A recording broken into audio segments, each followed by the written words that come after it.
আচ্ছা, যদি দোকানের মতোই ম্যাঙ্গো আইসক্রিম বাড়িতেই তৈরি করা যায় তাহলে দোকান থেকে কিনে খেয়ে কি লাভ? বাড়িতেই বানানো যাক।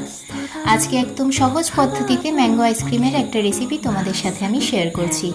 500 গ্রাম দুধ নিয়ে গরম করতে বসিয়ে দিয়েছি। 2 স্লাইস ব্রেড নিয়ে সাইডের যে ব্রাউন অংশগুলো আছে সেগুলোকে বাদ দিয়ে টুকরো করে দুধের মধ্যে দিয়ে দিলাম।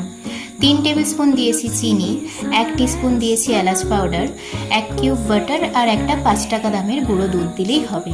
প্রত্যেকটা জিনিসকে ভালোভাবে রান্না করতে হবে যতক্ষণ না এই মিক্সচারটা একদম ঠিক হয়ে আসে।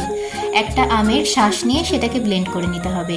তারপর এই যে সাদা মিক্সচারটা ঠান্ডা হয়ে এলেই এটাকেও ব্লেন্ড করে নিতে হবে।